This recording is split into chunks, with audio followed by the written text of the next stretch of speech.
Okay, let's get started. Thank to everybody on Zoom. We'll try to monitor the chat if you have questions. And I'll try to do the best I can with that. So let's start what we're going to talk about today. This is like the third or fourth time we've done this. We've got some new material and we have Karen. Yay! Yay. So I wonder how many people got this on their to their email. Yes. This was Broker Jeff's best effort to try to summarize all of the things that happened. I'm going to try to bring that up if I can. Oh boy. Let's see.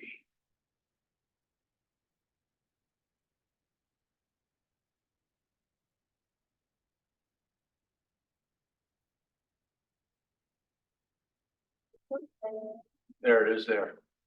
All right, now let's see if I can successfully share that screen. Yay! All right, I don't necessarily want to spend, going through this every word for word, but however, I do want to I want to get that down. There you go. Okay.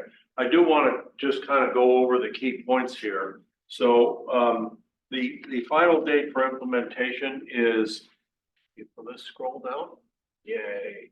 Final date for, now you should have gotten an email, and we did an email blast on May 22nd.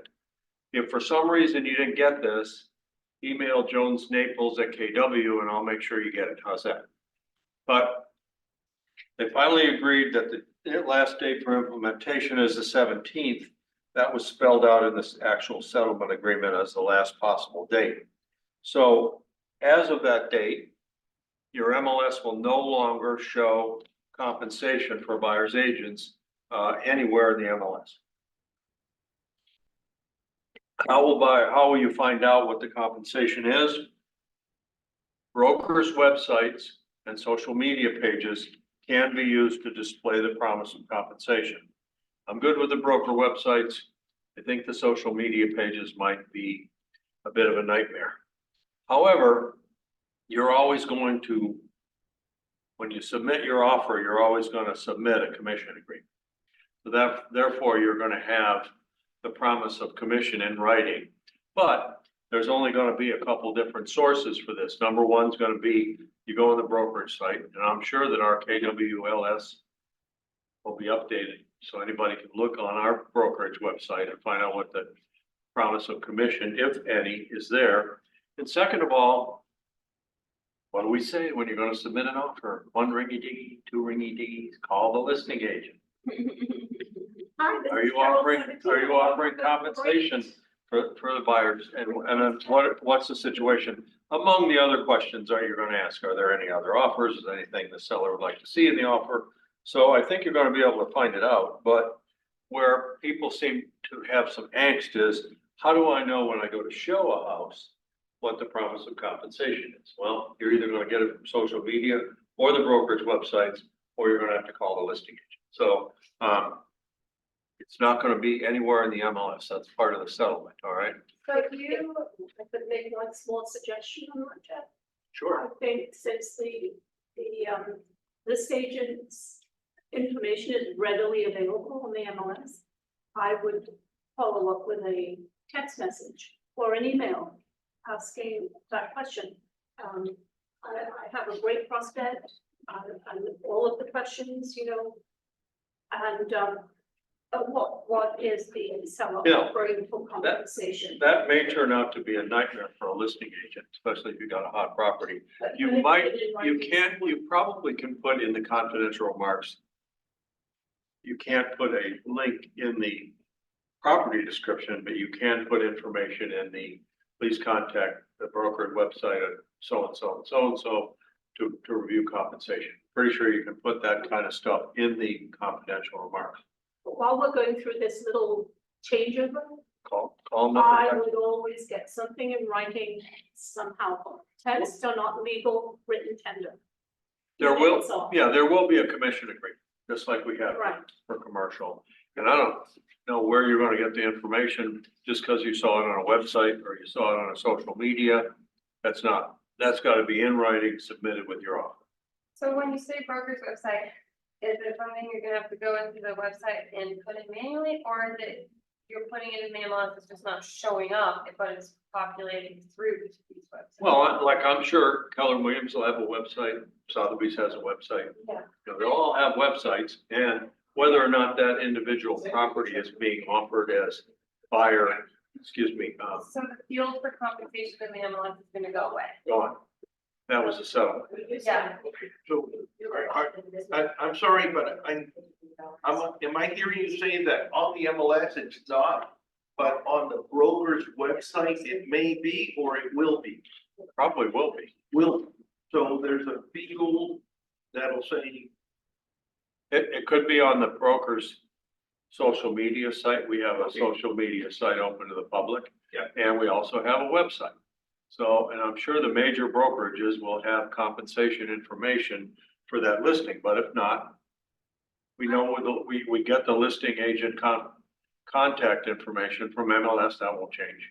So you'll have to contact them. But I recommend always, as I say below here, have it in writing when you submit your offer. Yeah. That's the only way you're gonna be able to. What you saw on social media and what you saw on the brokerage website is only what you saw.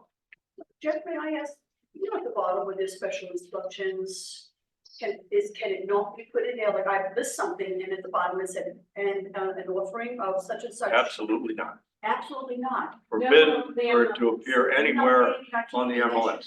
In a footnote, in a link.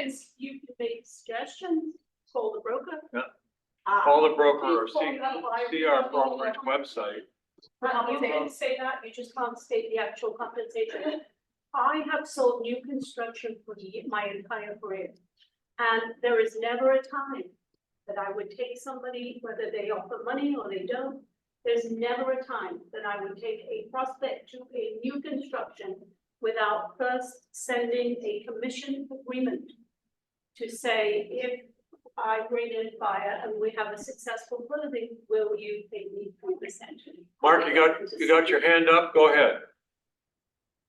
Is there continuing a obligation to pay all brokers the same commission? Can you repeat that, please?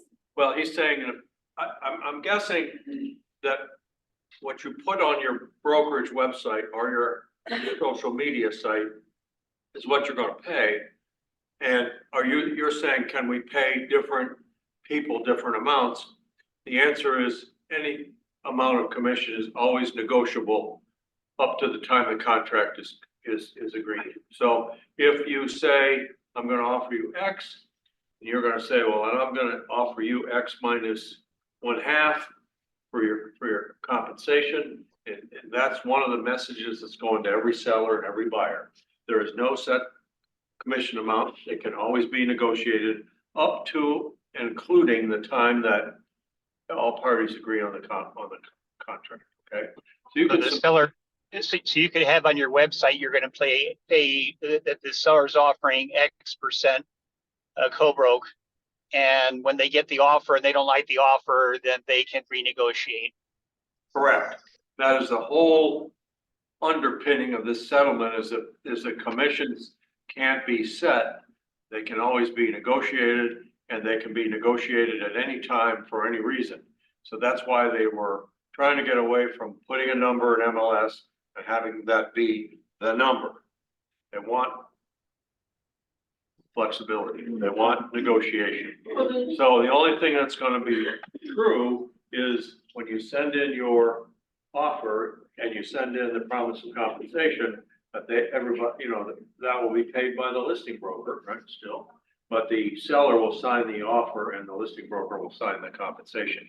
Until then, you could say, well, seller will accept your offer, but with only X% paid to the buyer's agent and not Y that you requested. But then it would be in writing agreed to, and that you could take really to the bank once that might go. So then, okay, is there? What Go ahead.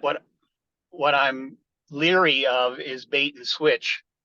Is Right. that someone puts a higher compensation, and then when you get to the point of making the offer, they chisel it down to a low amount. You got it, and that's a concern also. That's why I'm suggesting that ahead of that, you send an email to the list broker and get that established upfront. Okay? But it sounds like the seller can change their mind as to how much they want to offer right up to the point You know, of signing the contract. you can send anything you want. You can send an email in advance. You get an email back from the listing broker saying, yes, we will pay you.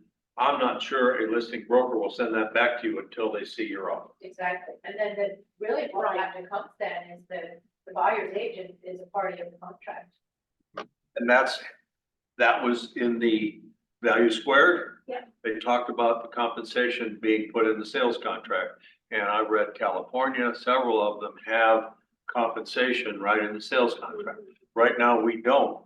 So if I had to do this tomorrow, I would have a sales contract and I'd have a commission agreement similar to a commercial. Listing broker signs the commission based on this offer. We all agree, then that's what you'll get paid. Now, remember, the maximum you can get paid is what you've agreed to with the buyer in this buyer broker agreement or buyer representation.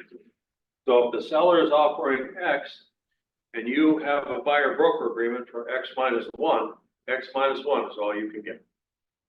And that's another thing that's going to be very confusing. I'm trying to give you the best knowledge I have from reading and attending one too many webinars on this stuff. So I'll try to just, go through it, but Mark, you're bringing up some great points. Everybody has some Yes. great questions, for which broker Jeff has no answers. And we're going to go through a period of trial and error. So when you see the commission with the listing agent, we have to clarify if that, amount is to be split. You won't see any. You never see the listing side commission. You see the buy side commission is what you see in MLS now. And that's going to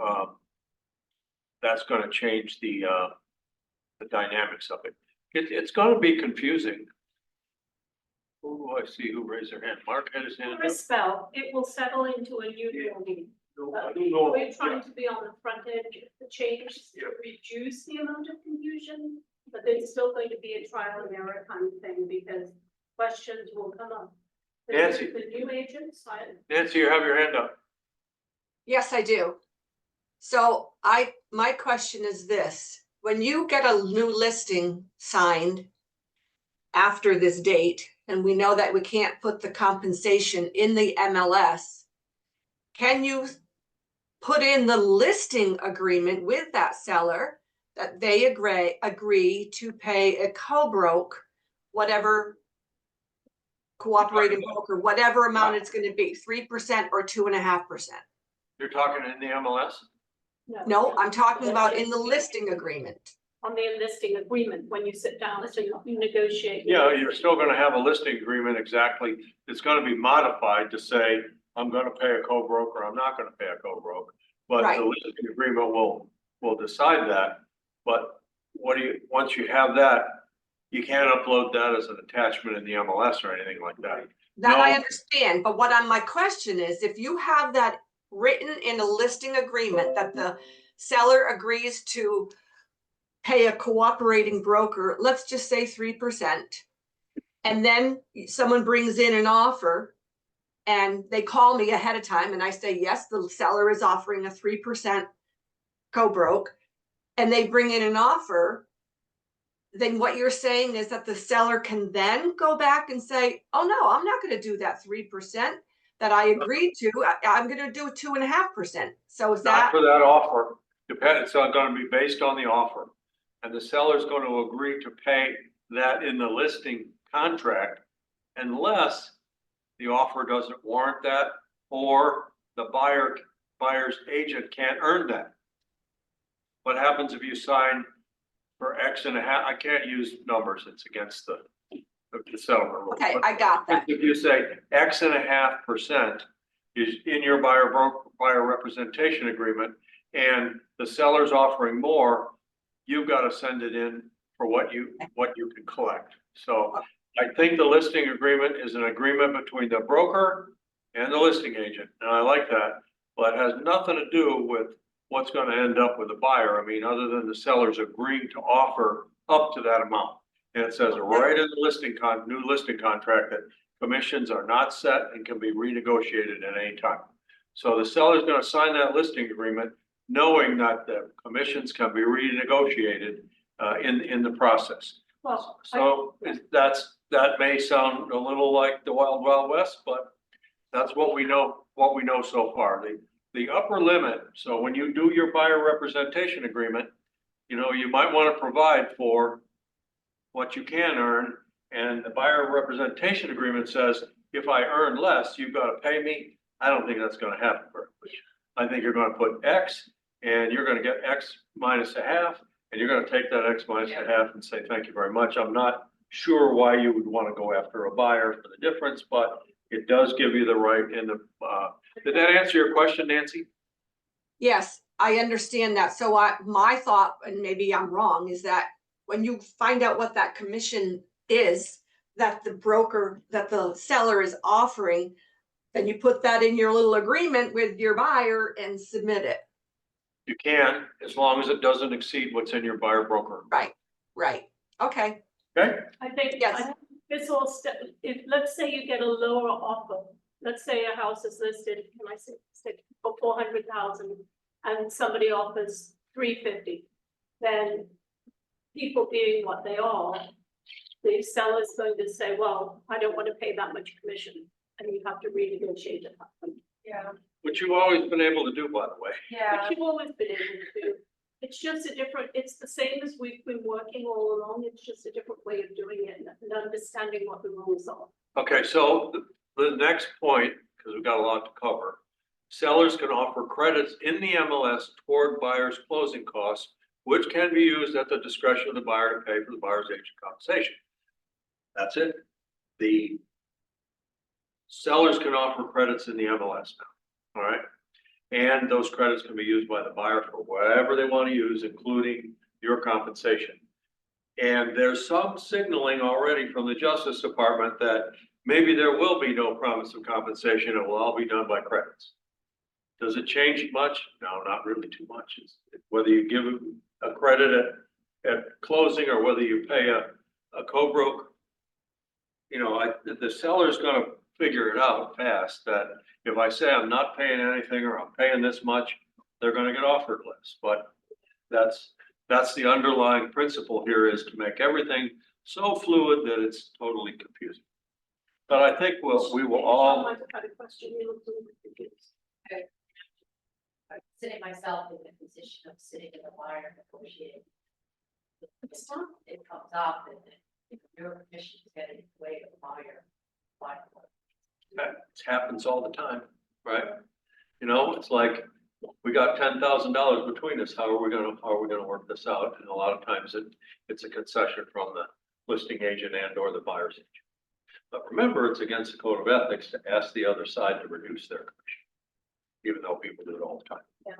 All right, Is the neighbor, like, are we gonna see it disappear at this deadline, or are they planning on doing it before? I don't think you'll see the promise of compensation or the listing agreements change until August 17th, because we're gonna continue to do business. And we did learn, I say later, that our listing agreements do not have to be changed up to August 17th. Okay, good.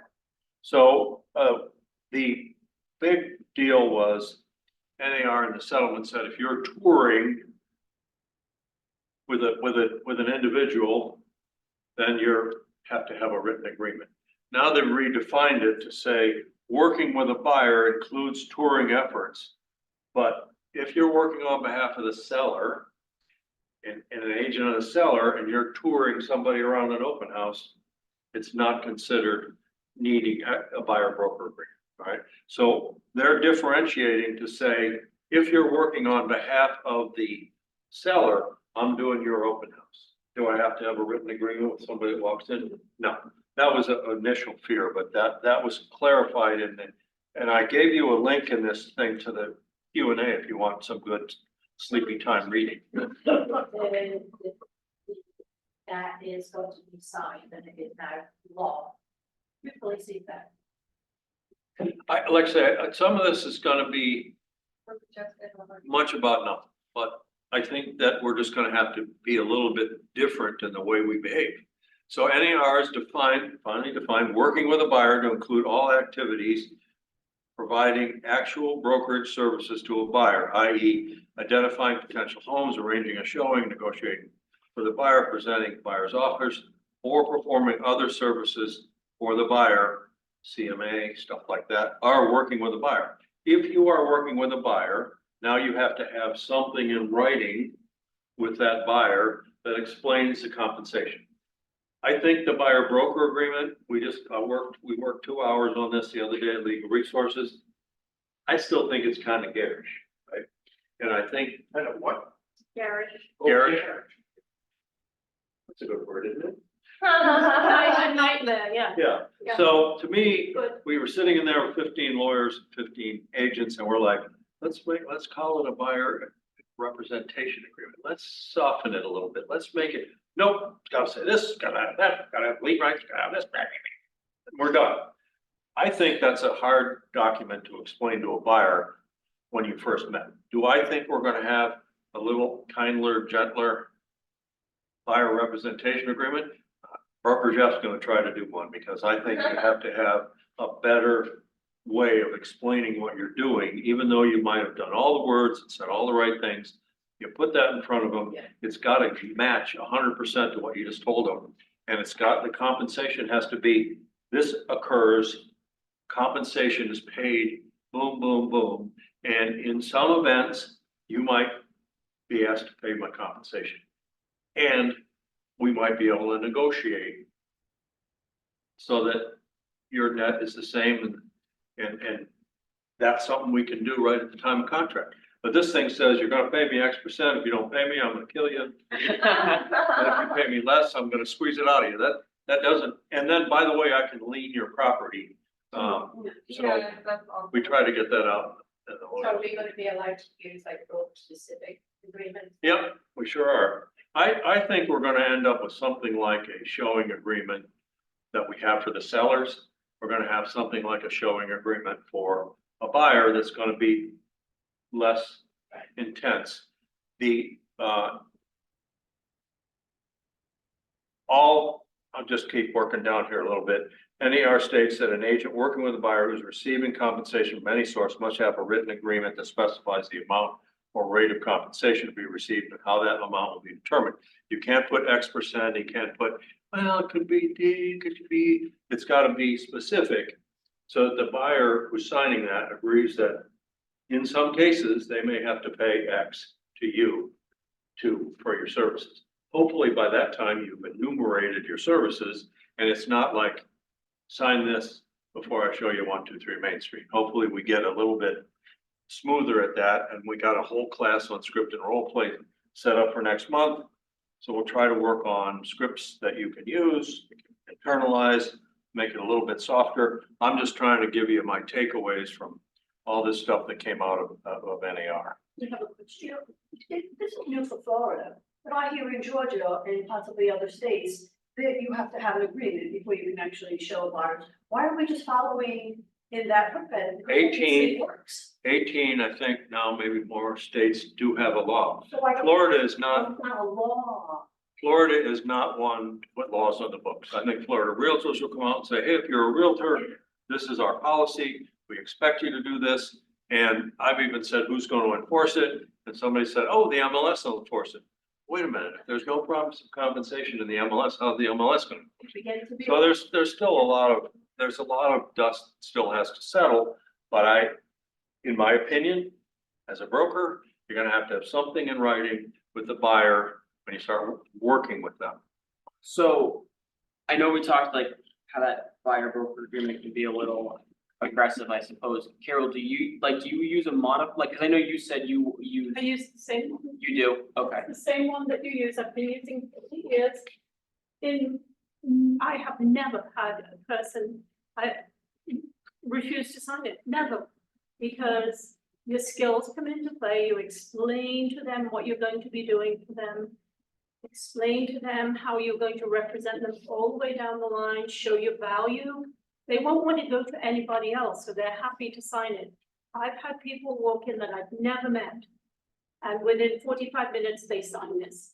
And that's your skill as a realtor. It's not going to be like, oh, okay, great, let's just go looking. right, You should never have been working that way to begin with, right. because it's a waste of your time and your energy and your resources. Mark, go ahead. So I'm assuming that with the new buyer brokerage compensation agreement, whatever you want to call it, there's nothing that precludes us from getting a retainer,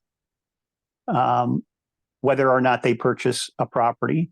In other words, the compensation in the end remains the same, but there could be a showing retainer so that you're not taking people out and showing them properties and they find out that the broker compensation is less than you're willing to accept. And so they switch to somebody else, sort of the race to the bottom, who will write the contract for them. And you've spent the time and you have nothing to show for it. When you go to a lawyer, do they do that for free? They may meet with you for an hour, but before you're gonna do any work, you're gonna sign. So I think there's a lot of parallels in other professional. Have you tried to have a consultation with an attorney Um, lately? yeah, Anybody that's a name, anybody that's competent, anybody that's not your friend that you've known for 20 years, they want Here's my- $1,000 to Here's- have you make an appointment to come in and speak to well, them. many of them will meet with you one time, but when you get done, they'll say, here's our agreement, participation agreement. Sign here and send me a retainer of, if you want to move forward from here. And that's essentially what Mark, Mark is that's a saying. great question. I think it's a great question, and I think that you have the right, once you've explained compensation, that's the key to these written agreements. I think you have the right to do that. And my next thing is the written buyer agreements will take on many versions that relate to the duration, which could be for a series of showings, a short time such as a week, or longer term agreements. Yep. There is nothing in this settlement that says it has to be a buyer agency agreement, which is this guy right here. There's always going to be this guy, which is a buyer agency agreement. Carol feels very comfortable using it. You can always use it. Will you have a buyer showing agreement or a buyer representation agreement that says, I'm going to show you these 4 houses. I'm going to work with you for the 2 weeks you're here. And is it going to need to be exclusive or not? That's NER says nothing about any of that. So you're going to see some exclusive and non-exclusive, but I'm going to call them buyer representation agreements. It's going to be, I'm going to show you these 5 properties, and that's the duration of our commitment. Or I'm going to work with you for the 2 weeks while you're here. Well, how does that work? I'm going to ask the question now. It because works because How do you get paid in that instance? you get paid by explaining compensation and having them sign an agreement that says for those 4 properties or for those 2 weeks, I'm gonna work with you or whatever, you're gonna be responsible for my compensation if If it's they not buy, correct. if they don't buy, you've just wasted Well, that's true. time. That's true, but if they don't buy under this agreement, it expires and, or they call and say I want out of it. So I don't see that being a difference. I just see it not being an exclusive agency agreement with some buyers. Now, that's gonna be your business decision. They say, I'm not signing an exclusive agreement. I wanna be able to work with anybody I can, and I'm not signing that compensation. I think you've saved yourself a lot of time, because are those people serious enough? I mean, what if you said to the lawyer, well, you know what, I'll pay you if you win, or if you do good, and I'm not paying you anything until then. You know, that's probably a little bit. It's perfectly okay if their wants from you don't line up with your business plan. There's nothing wrong with saying, there's a great agent at Remax. Let me give you their name. Because while I won't let anybody spin my wheels, I have too many other things I really love doing. And I love selling real estate, but that's the key thing, So selling. you'd rather work in your garden than drive somebody all over town. I have to say Yes, all day, every day. Thank you, Carol. I appreciate All day. your super keeper, Oh, Dave. story every day, everybody knows that. I remember I had, All the stay home. had a lady came, I went through the whole neighborhood. She said, oh, I know about that house, I know about that house. I want to see that house, I want to see that house. And after two showings, I said, ma'am, you need to find somebody that wants to rent their super key to you for the day because I'm no longer interested. Have a nice day. And she went, well, what do you mean? I'm like, what do you mean? You're wasting my time and I'm not gonna work with you. But a lot of people, when I first started, I would drive around everybody around. Oh, this is great. Okay. Okay, you're going home. I'll never hear from you again. Years later, and they still haven't bought a house again. I am very, very protective of my time, extremely protective of my time.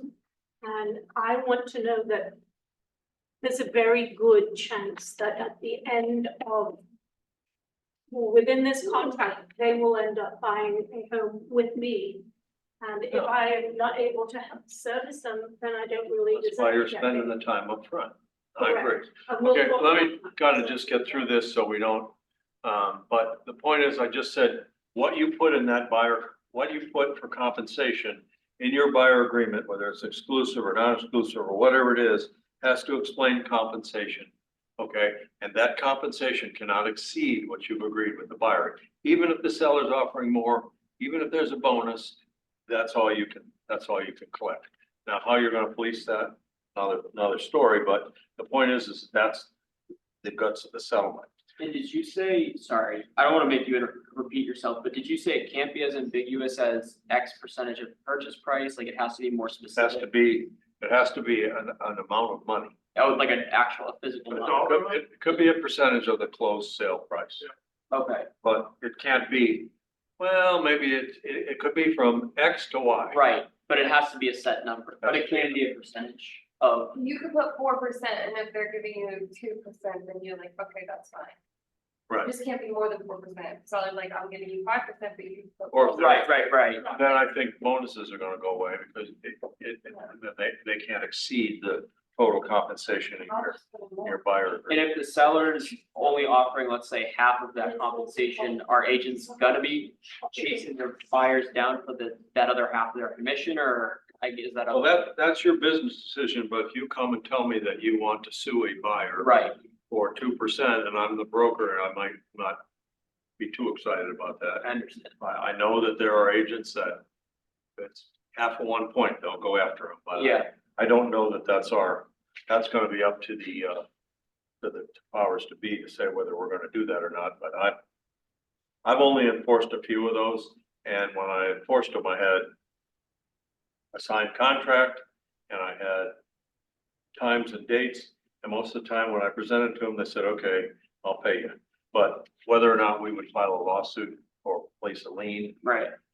I'm not saying we won't, but I'm saying it's unlikely. Now, when you get up in numbers, it could be a lot. I often add something to the buyer broker. First of all, I call it a loyalty agreement. I explain to them how they're loyal to me and I'll be loyal to them. I put a percentage. Sometimes I put all prevailing rate or whatever is open. But you can't do that anymore. Well, we can do a workaround on that. Again, it's all enforcement, but the point is that they want you to tell the buyer exactly what your compensation is gonna be. And you can't exceed that. Right. And I think if you make it, could be this or it could be that you'd be in violation of the settlement. I'm just saying that's where they're coming down on it now, and we still have, a couple months left before the bell rings, but, I just said in the rest of these paragraphs, we're talking about the contracts are being modified as we speak, and there'll be numerous training classes, like this one. And So Very fascinating. the good news is the settlement says that if the listing contract that you have refers to MLS compensation, you gotta get a new listing agreement. Ours does not. Ours, it refers to what's the seller's willing to pay the listing broker. It doesn't it mentions MLS and whether I want to put it in MLS or not, but does not talk about compensation. So the conclusion is those listing agreements will remain in force. They do not need to be updated, and the provision for compensation will remain in place. It just won't remain advertised on the MLS. Okay, so that's good because I had this nightmare of one night of trying to renegotiate 900 or 300 listing agreements. You will have to notify the seller of the settlement, of the fact that commissions are negotiable. And I think we'll have to have a disclosure to go out to our sellers saying, hey, the settlement is in effect as of August 17th. And you're going to have to just make a statement. The compensation continues to be negotiable and should always be negotiated between the buyer's agent and the buyers whom they work with. But when to the buyer side, and the seller side, it'll swap those words to seller. So again, I'm just trying here to say It's a contract, the listing agreement is a contract. between the And in the contract, if that listing agent, which is the listing person, is owner, says I'm offering 10%, how? In the legal world, can they say, well, they can change their mind up until the time of closing? This is a contract. happens all the time. You just write an amendment saying, for this person and this buyer, we're reducing it to X. Is that disclosure something that would go out? Any at the beginning amendment of- supersedes. Any contract can be amended, and I've had several cases where the agent wanted to reduce their compensation in order to make the deal work. We just put an amendment through for that buyer, that situation.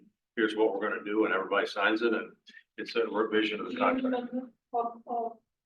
Little tutorial about an amendment supersedes the original contract. That becomes the new contract, right? Okay. So that's what we're talking about. So, Same um, you already- Just so you know, on May 9th, the Keller Williams settlement, which covers every US agent, some 185,000 of them and about 900 some market centers are covered by this settlement for sellers. And there was a great deal of coverage for buyers because the buyer didn't pay it. So how does the buyer have a lawsuit? Buyer saying, oh, I paid too much. Well, that's a weak argument. The sellers actually paid it. So there is protection for some of the buyer lawsuits. And I think maybe you can feel confident that Gary wrote a check for $70 million. Didn't charge the market centers, didn't charge anybody. And that's pretty cool. Even though he's a wealthy man, but there's not many people who write a check like that. That disclosure, you think that'll go out at the beginning of August to notify sellers of the upcoming changes or? Yeah, probably. Oh, When it's approved, there's gonna have to be some kind of disclosure sent out that your listing agreement will not change, but understand that as a result of the settlement, everything, in the way of compensation is negotiable. Okay. All right, so there's a website here that I put up called nar.realtors. And that link was in your document that we sent you by email, but if not, you can jot it down right now and you can go there and it's 38 pages. So if you need something to put you to sleep at night, start reading. I know, you're welcome to go to that link. So I'm gonna say, relax, do not panic or fear the changes. We're gonna do everything we can to equip you with everything you need to know to make the change. And we're gonna work on scripts. We're gonna work on buyer presentations. We're gonna work on things that we do routinely with sellers. Now we're gonna put more emphasis with buyers. And you know what? I think in the end of the day, it's gonna be the kind of thing where you're gonna find out from this process whether or not you have a relationship with the buyer and whether it's gonna be productive use of both of your times, okay? And so I conclude by saying, in the absence of value, only then does compensation become important. Would you agree with that? So the last thing, you're gonna boil down all the things you're gonna do. And then you're gonna say, here's how the process works. So there's gonna be all kinds of crazy stuff going on. There's gonna be people saying, I'll do it for $100. There's gonna be people that, try to disrupt the process. But I honestly think that, stop, share. I honestly think, Mark, do you still have your hand up? I do. Go ahead. I think that another part of the training that we do next month or this month needs to talk about consistency as well as federal fair housing. Because I think if you reject a buyer because of that they don't want to pay your compensation at the amount that you're asking for, or you refuse to show a property because it's not offering the compensation and they don't want it, and they turn around and say he or she discriminated against me because I fall into a federally protected category. And you need to be consistent that you treat everyone the same. That doesn't mean that you have to offer every service level at the same level. You may do extras for luxury clients on a listing, but you need to have the baseline that everybody gets treated the same. I agree. There's gonna be people, just like there were people before you could sort down by compensation. You can't do that anymore in the MLS, and now you're gonna be like, if I find out I'm not guaranteed to get paid, I won't show you that house. I think it's an ethics violation, and B, if it's a protected class, you're absolutely right. It could be a lot, could be a big deal. There have always been agents that operated that way, and it is unethical. So, that definitely needs to be addressed. Okay, so I think that's as far as we're gonna go today. Again, if you don't have this, you can make a copy of what I have, or you can go check your email, but it's all in there. I tried to do the best I could because this thing was like in a state of flux for 30 days. And after I finally got the Q&A from NAR and went through it word for word, I think we got a fairly good document here that'll get you started. Okay? All right, go ahead, Joe. I just, quick question then, my fire broker exclusive agreement is dated October 1, 2022. Right, you're gonna see a new one. Is that the latest? Oh, That is the latest, and it will be the latest until we come out with the revisions. We said May 31st, that didn't happen, but they'll be out well in advance. Florida Realtors will be out with the FAR bar changes. We'll be out with the NABOR changes, and we'll have classes at NABOR, and we'll have classes here covering the new contract. Okay, what am I doing here? I'm trying to get here. But I mean, we should really start practicing like working with our buyer, like getting those buyer broker agreements signed now, right? Yes, As sir. opposed to waiting until a lawsuit goes We into should effect. be doing that. Right. Okay. I know you preach them, Carol. Always. Carol has a diagram, and I've got one here that I think is fairly similar that I'm going to share on the screen. But this is the start of talking to a buyer's agent. Oh, what did I do? Agent. There we go. Can everybody see that okay on Zoom? Yes? Yes? Now I just see you. You I don't see it. I can see it. I can see it. I will reshare it just to make sure everybody can see it. Chaz has his hand. Chaz, go ahead. What the other guy was saying about protected classes and all that nonsense. Are you guys going to help protect us with that? Chaz, That's this not meeting's being recorded, Chaz, so you have the opportunity of saying I didn't really mean it that way. I didn't really mean it that way. He'll say it for you, okay? Yeah, Mark's been doing this for a long time and probably has the highest ethics of anybody I know. And he's Okay. concerned that we would get in a situation where the buyer asks you about 3 houses and one of them is not paying buyer compensation, or one of them is paying, nickel. And you say, well, I'm sorry, I'm not able to get a showing appointment for that home today. And it's later proven that you could have, I think you could get yourself and the brokerage in a lot of trouble. So we would never advise you to do that. Does that answer your question? We'll talk about this another time. Yeah, thanks. You always have to be above board. I had a situation on this past weekend where they were offering almost no commission Did I go and show the house? Absolutely. We actually submitted an offer because that's the right thing to do. Yeah, or Okay? So it's, none of these things are really new things when it comes to the ethical business practices that we are required and we swear to uphold. So none of that's changing.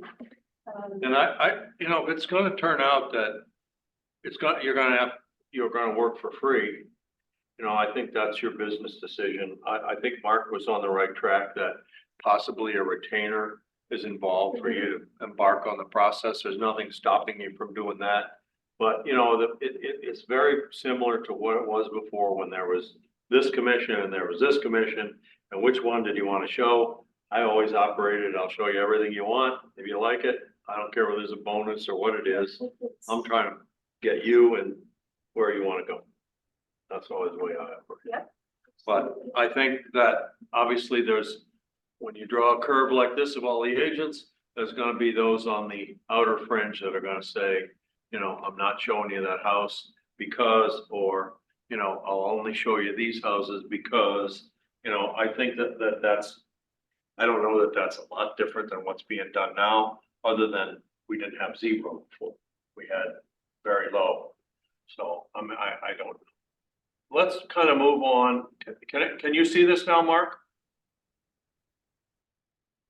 Mark? It may be because I'm on my phone. All I see is you and Carol. Well, that's a shame. Carol, stand in front of the picture. Anyhow, I'd rather have you look at this chart than me. Oh, we can But, get you a phone. Anyhow, we will, certainly I can send you these slides. Carol has a handout for those. Now I can see it. Oh, okay, good.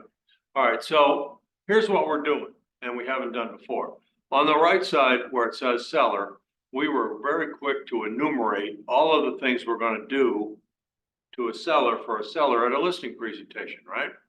But when we went with a buyer, it was like, okay, I'll make these appointments. I'll meet you there at 11:45. No, we're gonna say, hey, I'm happy to show you this property, but our brokerage policy or NAR policy, whatever, says that we need to review everything we're gonna do for you and discuss how compensation will flow before we can show you the house. And that's, if the people say, I'm not paying anything and I don't care, and then it's like, have a nice day. Call one of these people that's gonna do it for free or do it for a small fixed amount or whatever. There's gonna be fringes of this, and I think you don't want to play in the fringes. But and again, maybe you've got this buyer in your database. Maybe you've been working with them in your database for a couple of years, sending them properties and all that. So now this is a formality before you go out and spend your $3.54 gas and your $100 an hour time to decide, is this worth my time? Do I have a solid enough relationship with this person to where I want to do all this work? And I will tell you that the majority of people, when you sit down and explain to them what has to happen from the time you find a house on the internet to the time you actually own it, is substantial. You might pay a transaction coordinator $300 or $400 or $500 to help you with all the paperwork, but it all has to be done. I remember when I was getting started, I worked with FSBOs, and about the third email was all the contracts you needed, said sample on them. Said, here, I hope you'll have all these when you go to, I know you don't want to pay an agent, so hope you'll have all these contracts. And they call me and go, what do you mean all these contracts? Just make sure you keep all Make the sure you- deadlines because they're because- critical. You could wind up in a huge lawsuit if you don't follow the procedures in these contracts. When can I come make an appointment? Oh, tomorrow. You know, I mean, just really when people start to understand the complexity of the process, you know, homes are easy to find, hard to buy. And so I think that that's the challenge for us, is to go ahead and enumerate these steps before you discuss compensation.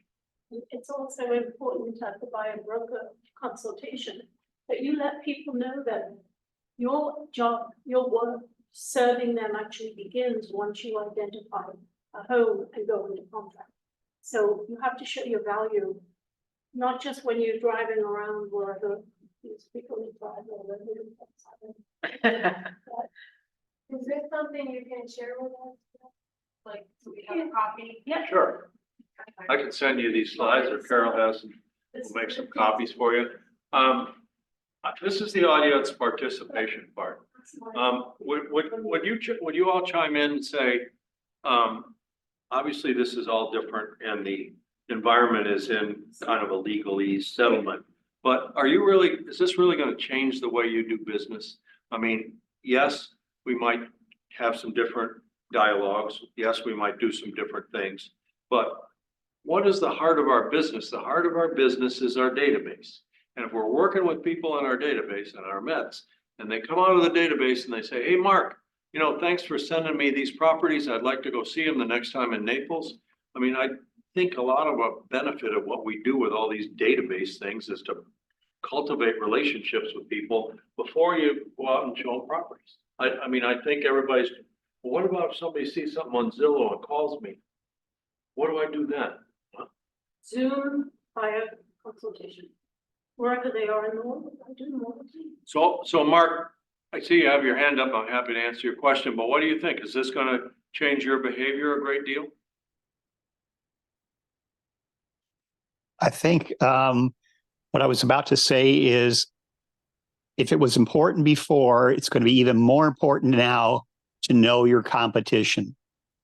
Don't be in the blind and think I'm only going to work one way. And it's the way I've always worked for the last X number of years.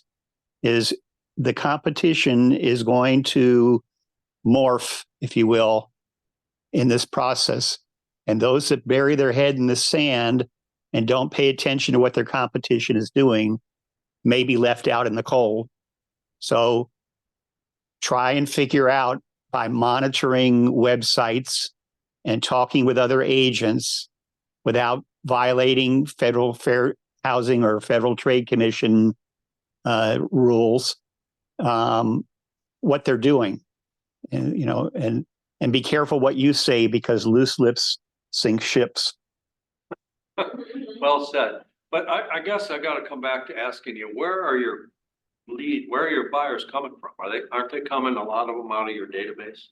People you're staying in touch with, people you've set up a neighborhood nurture for, people that are in your smart plans. Those are not people that just going to appear out of nowhere and say, I want to see 123 Main Street. They're going to be people that you've been communicating with. That segment of your population is, I think, going to work with you. You've taken the time to build a relationship. You've taken the time to stay in touch with them. And they may come down and do a 1 week long buyer representation agreement. Fine, you plot them in the database. They're not going to buy now. Keep sending them properties that were related to their search. Oh, here's a new listing. Oh, here's this. Oh, here's that. And maybe you send them this chart and say, by the way, when we're working together, I want you to know all the steps that are involved by the house. So I think that where we get our business from is not necessarily purchasing leads from Zillow. Now, homes.com, if you talk to them recently, they're like, you're listing your lead. So everything that comes off of homes.com is you're listing your lead. It's not contact agent. You get somebody that's never been in that neighborhood, doesn't know the business. No, you're going to get, if you work with them, you're going to get the leads that come off of their website. And that's also a little different deal. It's my listing and my lead. Can I cultivate a relationship with that person and sell them my home? Yeah, I'm sure you can. So I think the process is a little scary when you read all that stuff, but I don't know that the convention of how you build relationships and do business is going to change very much. All right. I think the key word that you said in there, Jeff, is listings. And I think, and what I foresee is that there may be a pivot and more agents are going to spend more time working on getting listings. And the idea that homes.com is geared towards listing agents. It's not geared towards buyers agents. So if the average agent is selling 4 sides, I'm saying average, not in Keller Williams, but the average agent has 4 sides per year. They're not going to be participating in homes.com. It's going to be the agents who have a listing inventory that are going to step up and make the investment. But every listing will shed buyers, right? What do they say? Every listing, if it, you know, if it's, what do you call it, priced right, if it's presented properly, will generate as many as 3 or 4 buyers. Now, if it's coming off your listing, whether you have a buyer's agent on your team or whether you're going to be a buyer's agent, you've already built some rapport with them. They love your listing. They want to know more about it. Okay. Now, if you want to see it, we just have to take one step further. You just have to understand the compensation process. And in our case, the seller's paying the buyer side. So there's not a lot of discussion there, but you need to know how compensation will flow. And you'll need to sign this agreement before I work with you. That's how Carol works all the time. All right.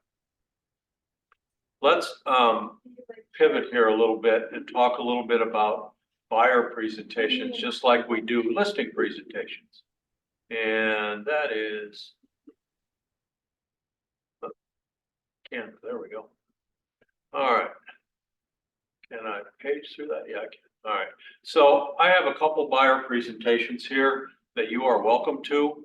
And all you have to do is send me an email. This is the first one we're going to look at is Canva. I hope. There he is. All right.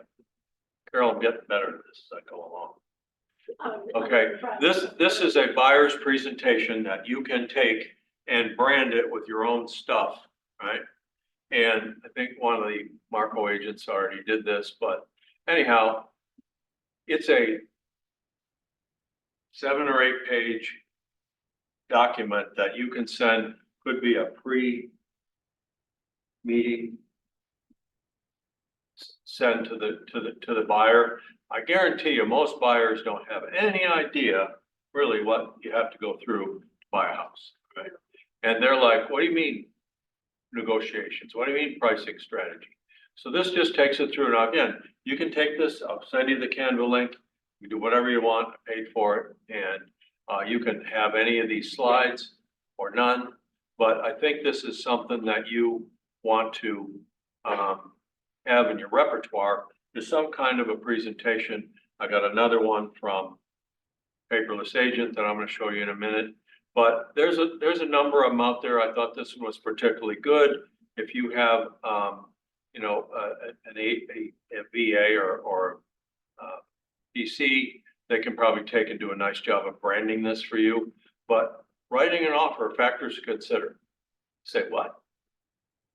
You know, presenting and negotiating. Inspections, what's an inspection? Why do I have to do an inspection? Appraisal, what's an appraisal? Why do I need to get an appraisal? And by this time, they're like, are you kidding me? What do you mean clear the title? Give me another couple $100 out of my pocket. Say it one more time. Are you kidding me? Another couple $100 out of my pocket? Insurance needs what? Yeah. And, you know, hopefully you've got along with you a buyer net sheet and some paddles, because when you say, here's what you're gonna have to bring to closing. Yeah. Okay, so anyhow, this is just for your use. And there's an agent, Jackie branded it, so we're using her sample today. But you can brand this and you can do a nice job with it, and the price is good. I'll show you one more while I'm at it here. Let's see if we can go somewhere. Maybe not, huh? There it is. So this is a buyer's consultation. It's a PowerPoint. I won't go through the whole thing. Maybe I will, it's short. But the point is that you can take this one. And again, I can send you this. It's a PowerPoint. You can turn it into a brochure. You can go ahead and put it through that thing to make it a flip book. So, but I just show you some of the slides in here. And again, you can brand this to what you want. And you can decide whether you like this. If you want to change it, it's PowerPoint. It's editable. But this is another chart that shows the buying process. Right? And there's going to be a number of them. Some of you will like this type of chart. And then I think it's really nice to have your team. You got a team. Here's all the people on the team. Could be a transaction coordinator, your title agent, your lender. That's all. These are all the people that are going to work with you to help you to buy that home. Really. This is actually one that came from, Austin, Texas. But again, you can put your YPN stuff in there. You can put, member of Naples. You can put awards you won. You can put anything in there, or you can say, I don't want this slide. Right? How's the market? This is a update. What does everybody say? How's the market, Joe? Well, here's how the market is. And why hire us? Because we're going to get you the best possible price and terms, and working with the listing agent may or may not produce that result for you. So I've always said, I can get you a better deal than any listing agent on the planet, because the listing agent's working for the seller. All right, here's some of my recent purchases or sales. Can you use anything we have in Keller Williams? Yes, you can. All right, and I like this slide a lot. Take fiduciary responsibility might be a little single agent stuff, but here's all of my professional real estate services. I can't read that, but I'm sure we could change the contrast on it. And here's a little bio of me. All right, that's another buyer presentation. Again, I'm happy to share these with you. You can brand them, you can do whatever you like with them. But if you send this out to a buyer who's coming down and wants to work with you, I think you got a leg up. Comments? Questions? So obviously you can take this I'll stuff, comment. build your own. Go ahead, Mark. So if you have a roadmap to get from A to Z or from Miami to Atlanta, as Tony Robbins would say, success leaves clues. If you're going to be successful, you're going to need to build your presentation skills, your muscle, and that comes through repetition. It doesn't come from a terrific PowerPoint is not going to be enough, or a printed brochure is not going to be enough. You're going to need to have it internalized, and that comes through role play and script practice with your peers in the office. And then I would say part of that is going to be the ability to tell stories, sort of the feel, felt, found. We talk about maybe in Ignite is other past clients or other clients of our office felt the same way as you did or you do. And here is how they did it. People relate to stories and they back it up with data, but their feelings and their emotions are come first, and then the data will support those emotions. Thank you. I couldn't agree with you more, because when you have a buyer presentation and you're really skilled at it, really comfortable with it, I've never had any doubt walking in and meeting people that they're going to sign it. Never occurred to me that they wouldn't, because So that's your attitude. Because I know the value that I bring. I'm very tenacious with pricing, things like that. But more importantly, to Mark's point, they know right out of the gate if they really like you or they don't. And if you end the buyer consultation with a signed buyer broker agreement, and they feel very kind of emotionally attached to you, like you're going to be their friend forever, then there's a trust that's built in that 45 minutes, and that's all it takes. I can clock mine, it's 45 minutes. I don't belabor any point. I have a certain routine I go through, and then there's time for them to ask and time for a little joke here and there, and a little, I do a little script practice with them once they sign. I'm going to give you a stack of my business cards, and the correct answer to every single question is Carol Sabatino, Keller Williams Realty Naples. And we joke about it, and we jump up and down, laugh and all of that. But that's it. And Mark, you're right, the emotional attachment, and it doesn't matter what personalities you're dealing with, they know. You can go right from the D, the I's, the S, the C. They'll know because you're relating to them on a very human level. So what's the very best source of your future business is somebody that you've done business with before, who knows, likes, and trusts you, Right, that you stay in touch with, and all of this is right. not a huge problem. So there's a certain percentage of that business you can cultivate. I remember there's a formula. You take the number of people in your database and the number of people that are gonna buy, and you focus on them. So there's lots of different ways to slice this up, but it's a great point. This has to internalize. Now, the listing presentation I just showed you from Paperless Agent, every one of those slides has a dialogue and a script to it. And that's the next step, is to go through that presentation and say, here's the scripts you can use for each one of these slides. I think that's a little more than we're gonna be able to get to today, but that's the class that we're gonna have in June. It's like, hey, how do we, and it's just gonna be script practice. It's gonna be you and you and you and you, and here's a potential dialogue. What does that mean in your own words? The buyer consultation is not something to be feared. I look forward to it. It's a chance to meet people, chance to dialogue with people, find out how you're gonna serve them, and just get a relationship going. It's actually a fun thing. I've internalized that script to the point where, you know, I quote it. You can do that without thinking. When you can do it without thinking, you're in. When you can, it's a conversation of the script. And Mark, you're 100% right. So, moving right along, because we want to move right along. These are buyer presentations that are in Command. They're all there. There's different versions. There's modern ones, there's red ones, there's white ones. You can use anything you want in, and I didn't pull one out because if you go through them, they require you to put entries into every page, but they're there. You can flip through them and say, I like this one, make your own, easy enough. I gave you one from Canva, I gave you one from Paperless Agent. Any of these things are available to you, but I think you gotta have one in some form, right? A buyer presentation. Oh, yeah. I don't have a buyer presentation. I have it internalized.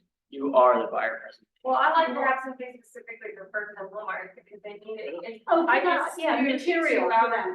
So Yes. this, your guide to Yes. home ownership, that's first time home buyer. Definitely. Yeah.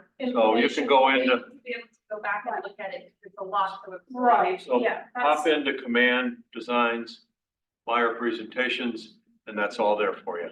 And it's pretty good. The graphics are pretty good. I don't have them specifically here, but these are all available to you.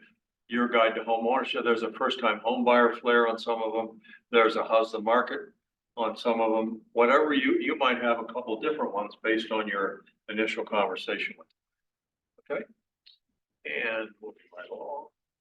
I gotta stop share. I don't know whether I shared that slide, so if I didn't, I'm sharing it now. There you go. For those of you in Zoom land, this is the page in Command where you can go to designs, pull up buyer presentations, pull one down and customize it to yourself. It'll probably have, you have in your design guide, you have all your photos, you have your logos, you have pictures of your listings. You can pull those in and put these together somewhat quickly. If you have a little graphic skills, real quickly. So that's the next step. And oh, because I have to click on it, yeah, I think. There you go. Okay, I think we're at the point where we want to play the buyer interview, or at least part of it, from Nikki. So I gotta make sure I do this right. Nikki Ubunini is the reason I've always used a buyer broker agreement, because I went to a workshop on the other coast probably 8, 9 years ago. And she looked at us and said, folks, why do we treat buyers differently than sellers? And she showed these charts, and it just rang a bell. This is a buyer process. This is what we do for buyers. Okay, this is what we do for sellers. And how many people in this room would do a listing agreement on a handshake? Anybody? Same thing with a buyer, and I've always had this mindset. It's a professional relationship, and that's who they come to meet with, a professional in the business. And it's never been an issue. I did want to make a point about tailoring the buyer broker agreement to specific situations, such as I had a $14 million buyer recently. And they did not know whether they wanted to live in Jupiter, whether they want to live in, they own a home in Miami, Clearwater, you know, they didn't know where they wanted to be. So my buyer broker was for Southwest Florida. Say from the furthest I'm willing to go would be Sarasota to Marco Island, something like that. So and that way they feel comfortable, because if they do have a realtor in northern Florida, they're free to go there. So you can tailor it, right? Does that make sense? You're not locking them in to buy in Naples. They don't want to be in Naples, but you're still getting commitment from them. So this interview has a running time of about 15 minutes, and it's really good. And I encourage you, not all these questions are gonna make sense to you, but some of them are pretty good, like, what do you expect out of me? Things like that, that you can go through in your repertoires. So I'm gonna play it, and please let me know in Zoom land. Exception. Oh, sorry. If I could just let you know ahead of time. This is my exact buyer broker presentation. This is my consultation. I know it backwards and forwards. The one difference now is there's a line in here, and the good news is the sellers are going to pay my commission. Doesn't that sound great? That's no longer the case. So you're going to switch that up and say, the seller will still most likely pay my compensation. I will, that'll be part of my negotiating. Either, you know, you've already gone through the several ways that can occur. With them offering credits, different things, but basically that's still going to be the case. You ready? So just institute that when she says that. I'm just going to repeat. Hi, Rebecca. How are you? Hi, Nikki. Let me know if you Excited can hear about that this. on I'm Zoom really land, glad you please. could make it today. Thanks. Now, I'd like to share something with you before we get I started. can hear it. I'd like to share with you Great. the mission of the Gary and Nikki team. And our mission is to help you achieve your goals and exceed your expectations, so you would never hesitate to refer us to your friends, family, or coworkers. Sounds good. Oh, that sounds great. Now, one of three things is going to happen at the end of our meeting. Okay. One, you're going to understand all the benefits that our team can provide to you, and you're going to choose to hire us. Okay. And that would be great. Two, well, you may not understand all the benefits our team can provide to you, and you may choose not to hire us. To be quite honest, that wouldn't be so great. Okay. Or three, unfortunately, I may have to choose not to represent you in the purchase of your next home. Better? Is that a fair assessment? Okay. Tell me more about that third one. Well, remember I told you my mission was to help you achieve your goals and exceed your expectations. Want me to go If back at or you any okay? time today I feel that I can't achieve your goals or exceed your expectations, I would rather turn you down now than let you down later, and we can part friends. Does that sound good to Okay, you? that's fair. Okay, great. So let's get started. Okay. Okay, Rebecca, All right. are you ready? I think so. These are the really tough questions. Okay. Not really, but it's the fun stuff. Okay. I'm going to ask you a series of questions. The first thing I'm going to talk about is about the actual transaction, what's going to happen in the process. All right. The second part is about the house. So we're not going to talk about exactly what it is you want in the house yet, but we're going to talk about the transaction. Okay? Good. On a scale of 1 to 10, with 1 being not very good at all, 10 being absolutely awesome, Okay. what one thing has to happen during this process for it to be a 10 for you? I'd like to get into a home by Christmas. And why is that important to you? I just want to have my family settled. I want to know where I'm going to be, get the tree up, just not have to deal with movers at that family time of the year. Okay, terrific. So if we could add one more thing to make it a 10 plus, what would that be? Get my price, stay within budget for the home. Why is that important to you? Well, I don't want to strap myself. So I'd like to stay around, 250, something like that. Okay, I can be a little flexible, but I'd really like to get my price if I can. okay, so 250s Mm-hmm. is where Those we 20 want to years stay. later. That would be the magic numbers, what I'm hearing. Yes. Okay, and if we could add one more thing to make it a 10 plus plus, what would that be? No hassles during the process, just Okay. a smooth, easy process. Why is that important? I'm a busy person, I'm a working single mom, and I just don't have a lot of time for, running around and dealing with difficult negotiations or, difficult sellers and Well, that kind of thing. describe for me what you mean by difficult negotiations or difficult Well, I don't know. sellers. I just this is my first home, so I'm not sure, but I hear some horror stories out there that you fall in love with a home and then things go sour at the negotiation table, or you end up paying a lot more than you wanted to, or you have to make concessions because of problems with inspections, and I just hear horror stories. Okay, so you just want it to be smooth and easy, right? Yes, I'd like that. Okay, If we can let do us it. take on the stress for you. How's Okay, that sound? perfect. Perfect. All right, Rebecca, let's talk about the house now. Okay, good. All right, this is the fun part, right? Here's the deal, though.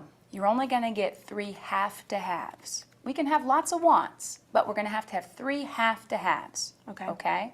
So on a scale of 1 to 10 again, 1 being not so great, 10 being everything you want, what does your new house have to have and or be for it to be a 10? 3-bedroom. And why is that important to you? I want a room for myself, a room for my daughter, and a guest room. Okay. If it had 4, that would be great, because I could have a home office. But 3 is an absolute But must. I really, yes. 4 I would have- be nice. 4 would be nice. 3 is a must, because I often have visitors. Okay. If we could add one more thing to make this house even better, a 10 plus, what would that be? Walking distance from an elementary school Okay, and why is that important? for my daughter. Okay. And describe for me what you mean by walking distance. That I could walk her there in the mornings, before I head off to work, or that she could walk with friends or other parents back home after. So, a few blocks, Few blocks. something that a child could handle.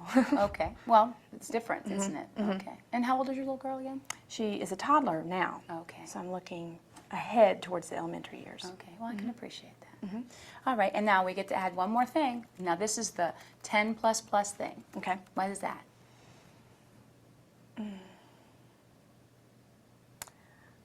A nice yard, a nice fenced yard that doesn't have a big deck off the back. Does not? Well, not a high deck. Okay. I'm afraid of my daughter running outside and falling off a deck or something. So Okay. something with sort of a level yard, Okay. nice big yard, but level off the back side. Okay. And why I is know that we've got a lot of important? hills here Yeah, where we we do. are, so. And why is that important to you? Well, I just think her safety, and so I can look out the window and see her playing. Okay. Now, I want you to describe for me what you mean by nice big yard. Okay. She loves dogs. We don't have one yet, but we will. I see that in our future. So, some running space for a dog, so a small, playscape or swing set or something So swing for set. my daughter. But I like landscaping, but I don't want it to consume my life. Okay. So I don't want it to be acreage or anything like that. Okay, so maybe an average size lot or a little larger, that's got, Maybe, the house isn't set back too Quarter, far? no more than a quarter acre, maybe. Okay, all right. Those are all very important things. Now, we're going to get to the wants in just a minute, Okay. but I have a few more questions that are really, Okay. really important. First question is how does somebody win with you? Honesty. Honesty. What else? Integrity. What else? And a sort of sense of humor or a good personality. I like to have fun with, even if I'm working. Okay, anything else? Those are the big ones. Okay, nothing else. No, I'm sure there's more. Communication. Communication. Describe for me what you mean by communication. I like to be informed So I like to know what's going on in the process, even if somebody else is handling it maybe. I like to know what's going on. When you say informed, do you describe for me what you mean by that? If we've put in an offer on a home, I want to know, where we stand in the process. Have the seller's been informed of that, So a call so every what's- day, or when I have something to tell you, or yeah, just it's because? when you have something to tell me. When you Okay. have something to tell me. I mean, I'm going to trust that you know what you're doing, and you just tell me when I need to be involved. But Okay. but I like to follow along. I'm interested in the process. Okay. Anything else in how somebody wins with you? Well, more on communication. I love emails, phone calls, text message, all of the above. So Okay. any of those would be good for me. Anything else? I already said honesty, right?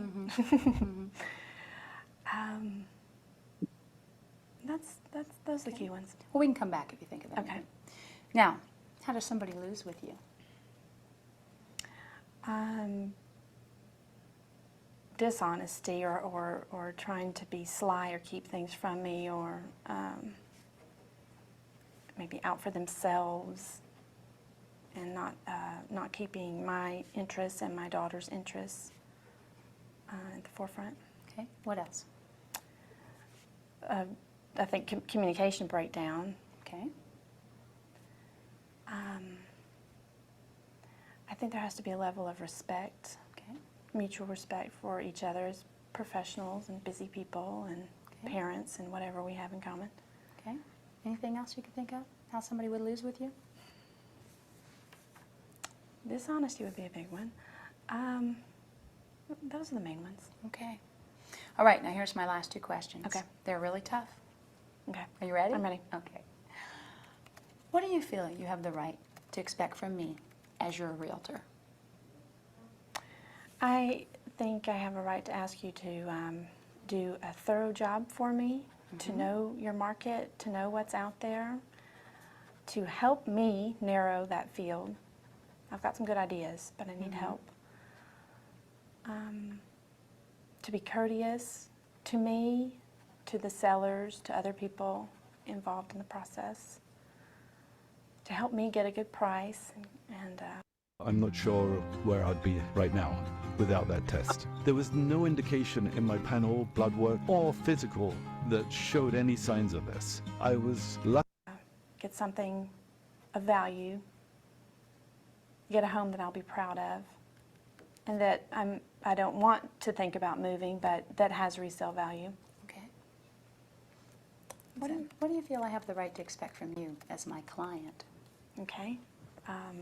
For me to be honest with you, for me to communicate with you when I have questions or issues or I'm excited and so forth. I want to be able to communicate honestly, but you know as a professional how to use that information to help me instead of hurting me. Okay.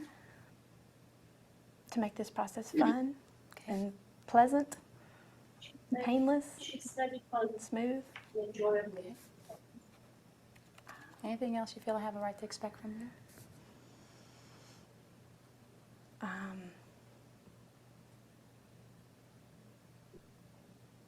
That I'll be honest with you, that I'll be open with you, and I'll let you know if something's going wrong. Okay. That sounds great. Okay. That's terrific. Now, Rebecca, we make 100% commitment to our clients, and all we ask is that they make 100% commitment to us. How do you feel about that? Well, what do you mean by 100%? What's involved in the commitment? Absolutely. Well, I'm going to go above and beyond for you. We're going to make sure that that you're going to receive all the best care, that you're going to find the house that suits your needs. And we want to make sure that you know that we will give you that commitment, and all we ask is that you give us that commitment in return. I don't know if you're aware that National Association of Realtors states that only 35% of the for sale by owners that are actually sold go to the closing table. And only 75% of the realtor transactions actually go to the closing table. Wow. Now, I can assure you that's not going to happen when you work with us. Because you see, we have systems and policies in place to ensure that you're going to get to the closing table. Okay. As long as something unforeseen happens, such as a tragedy or something in the weather or something like that. But when it comes to us doing our job and you doing yours, that's what we want to do. Okay. You okay with that? Yes. Well, what I like to do is I like to have an agreement of loyalty. Okay. This is my agreement of loyalty. All right. And all it is saying that we're going to work together, that you would like me to work in your best interest, and that you're going to deal with me honestly and fairly, and I'm going to do the same to you. Does that sound good? Okay. Okay, let me just fill it in here. We're going to put your name here. Spell your last name for me again. John, John. Okay. All right. And when was it again that you wanted to be in your new home by? Christmas. if I Okay, can do so it. we're going to say by December 24th. How does that sound? Okay. So we're going to date this From today. today From- until December 24th. Is that all right? Sure. Okay. And we're going to look for a single family, correct? Right. And what is the absolute top price that we want to be in? I really would like to stay with 250. 250. I really would. Would you push yourself any higher than that? Maybe, if it was just absolutely fantastic. So possibly to 260? Okay, let's just say top end 260. Okay. Okay, but we want to put our bottom end somewhere about 225. Is that all right? Okay, yes, yes. Okay. We're going to be in this county. Okay. Now, let me just share with you what this states. Okay. Here's the broker's obligations, and basically is to deal with you honestly and fairly, to help you with your financing options, to make sure you understand the contract, to negotiate on your behalf, and of Okay. course, just to make sure that I'm looking out for your best interest at all times. Does that sound fair? Yes. Now, of course, I want you to read this, but I'm Right. just going to give you in layman's terms. Okay. Now, your job is basically the same thing, just to be honest with me, upfront with me, be loyal to me, and that's all I'm going to ask you to do. If there's something you don't like, talk to me about it. You know, if you don't like the houses, that's okay, they're not mine. Okay. And my job is to help you get through this process. Sound fair? Terrific. So now you know what your obligation is and what my obligation is, correct? Okay, yes. Okay, there's a few things you do need to know. A couple things. First thing is here is that I could charge a retainer fee for you to have my services, but you know what? I don't feel I deserve to be paid until I've actually completed the process. Sound Okay. fair? So I'm going to make this as a zero for you. We're Okay. not going to charge you anything. How does that sound? Okay. Okay. Until what time? Until the time it closes, but then you're not going to pay. Okay. Isn't that exciting? Right. What This do you is mean? this takes us right into the next section. Okay. And it talks about how we get paid. And right here, we're going to fill in what our percentage is. Okay. And what this states is that you're allowing us to represent you in the purchase of your next home, and that we are going to ask the seller to pay this fee to ourselves. Okay. Okay. Now, typically, understand when a property is in a multiple listing service, the seller's already agreed to pay a fee, so you don't need to worry about it. Typically, builders have already agreed to pay a fee.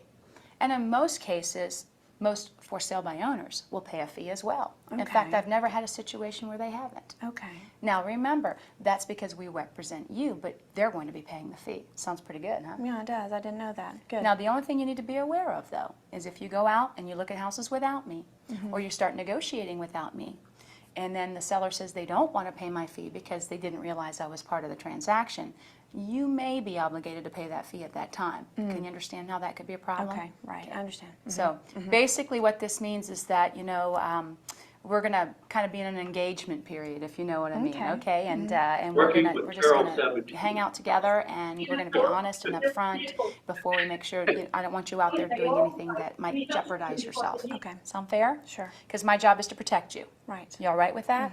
Okay, terrific. Now, what if at some point I'd start to not feel comfortable with our relationship or the process? Well, all I'm going to ask is that you give me an option to try to fix that for you. Okay. And if we can't, you know, I'm not here to put a chain around your neck. I want you to be happy in the process. I want a customer that is happy working with me, and I'm happy working with them. And if we, for some reason, we feel we can't work together, we'll part friends. Would that be all right? Okay. But just give me an opportunity to fix it first. Okay. Would that be fair? Sure. Okay. Okay. And it states that right here. It gives us an Okay. opportunity that both of us could Okay. actually, you know, either of us could cancel it as long as the other party agreed. Good. Is that fair? That's fair. Okay, kind of like the easy out. So like I said, this is mostly just to protect both of us Okay. during this process. Sound good? Sounds good. Okay. And then, of course, the last thing here we need to talk about is the agency relationship, and you get to choose how you want to be represented. Okay. And we've already talked about that in the beginning Right, because we I had to go remember. through the disclosure. So, and you already chose single agency and Exactly. transaction broker. So, pretty much that's the whole agreement. All I need you to do is review it, obviously, take a Yes, couple I'd like minutes to. and read it. And then I just need you to sign right here where I'm going to put the X. Okay. Any questions? Thank you, Nikki. This sounds great. I mean, and really, you explained it very well. I understand what's going on. I feel comfortable. Well, good. I'm looking forward to getting started. Good. Me too. Okay. Me too. Here you go. Thank you. At this point, I have them sign the transaction, broker disclosure, flood insurance disclosure, any hurricane disclosures that you want to get signed. I have them sign all of the required documents at this meeting. So everything gets put in document and I don't have to think about it during the transaction. Okay? So, and the other change I made to this is on page 2, is where all of the information about the buyer goes. I have them fill it out. And I do that for a reason, because in the beginning I was anxious, like everybody else. And I started having them fill out the information, and then I helped them fill out the front. And it just was such an easy thing to get them to sign it at that point, because they've already started filling in all of the information. Does that make sense? It's an emotional thing, but I can promise you all the exact same script. I have that internalized, and I know you're all paying rapt attention. Did anybody notice that when she gave an answer, then from that answer, there were 3 other questions generated? I want a large kitchen. What does a large kitchen mean to you? Do you need 2 islands? You know, and there were always more questions about that. And that shows that you are devoted to finding what's the best possible fit for them. You want a large yard. It's a large yard to you. And that's how I ask people, what does that mean to you? Are you looking for 10 acres, or are you looking for, 0 lot line? What's that to you? And it means something different to everyone. And you should go in depth and ask them about that, because it shows that you're really concerned, and you are concerned to find, and that's why I'm successful about tailoring what I take them to see. I'm super successful at that, but it lessens the time that I'm running around, because I really sit with my computer and all of the notes I've taken, and I dumb it down, say, okay, kitchen, because I know what I mean by a large kitchen, and I start making a list, and then I only show them those homes that have those same features, or as close to it as I can, and I will show them maybe 3 homes with all of there's no requirements, but their wish lists for a home. All right, so much for that slide. And it just consolidates the time so much, so you're not running around. You've already done the homework. Once you get all of this information from them, it's pretty easy. You just look through 700 homes on the MLS and realize you go through them all. And I call every single agent, ask how old the roof is, how old the AC is. I get very knowledgeable about each house that I take them to see, so that at any time during the process, they look at me and say, how old is the pool? When was the pool put in? I already know. How old is the roof? The roof's 7 years old. When did they replace the air conditioning? 4 years ago. That builds such trust, and they realize that you actually care. So I would say, I do my homework that way. As much as I say I don't like to run around, I run around in my head at my computer and do all my homework before I actually take them on. And it's well worth it.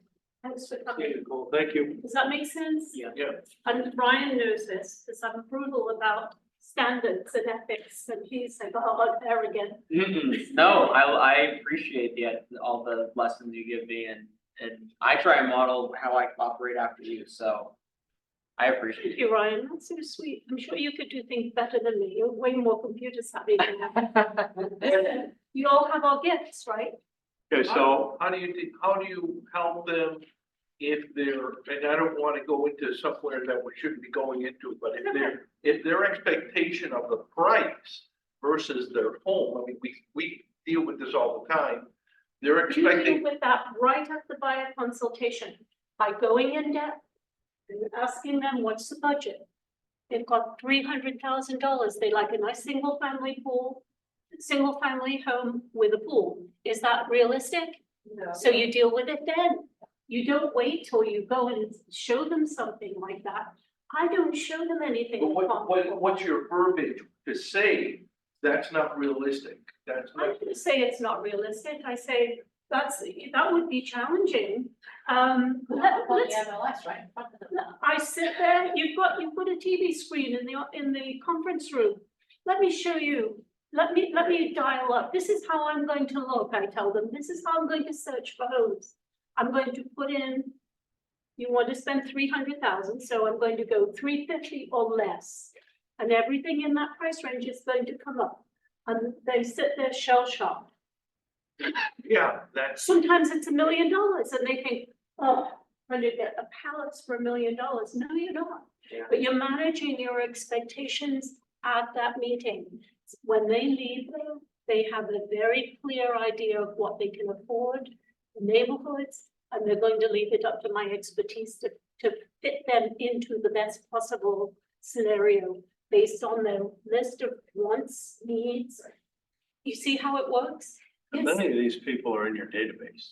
And you've got neighborhood nurture going. You got, so you're acclimating them to what the market's like. Mhm. I think everybody wants to take all this to, hi, Joe, I got your name from Zillow. I want to see 123 Main Street.